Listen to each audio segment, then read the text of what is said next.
বাবা, আজ কোন দিকে সূর্য অস্ত গেল? মেয়ে আমার নিজে হাতে হেসে লেগে কাজ করছে। না বাবা, মিষ্টিটা খেয়ে জলটা খেয়ে না।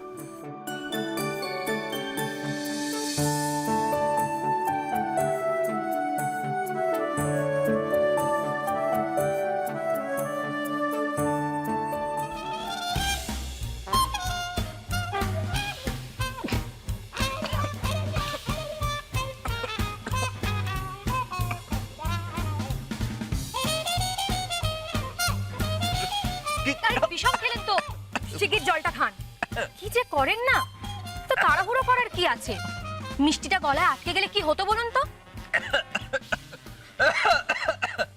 দেখো দেখি, খেতে কি বিষম খেলে কেন? কি হলো? ষাট ষাট। এবারে বাকি মিষ্টিটা খেয়ে জলটা খাও। না না, ওরে বাবা, আর না। মা কেন মিষ্টি খেতে ভালোবাসো না? পান তো ভালো, মিষ্টি খেয়ে নাও, খাও। হ্যাঁ, মা তো ঠিক কথাই বলছে। আর একটা খান না, খান। কি হলো হঠাৎ? সময় ছেলেটাকে এত আপ্যায়ন করে খাওয়াচ্ছে কেন?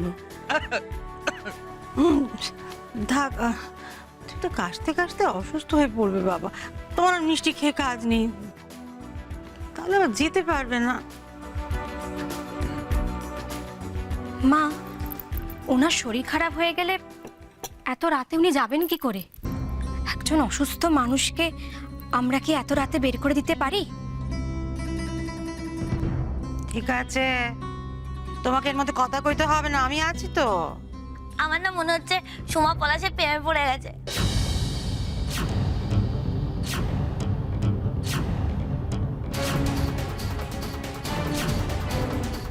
আপনার হবু জামাই একটু জামাই আদর না করলে চলে বলুন?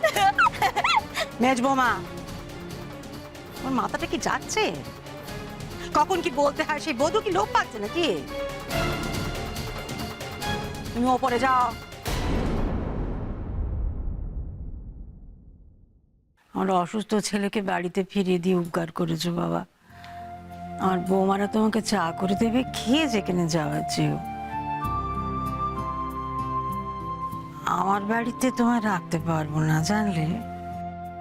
5 জনে 5 কথা কইবে। মা, আমাদের ডায়নাও তো বিয়ের আগে বাড়িতে ছিল, তখন তো কত লোকে কত কথা বলেছে, আপনি তো শোনেননি। তাহলে এখন কেন ভয় পাচ্ছেন? তোমাকে নিয়ে তো মহাতান্তরে পড়ে গেল। কি চাওটা কি তুমি?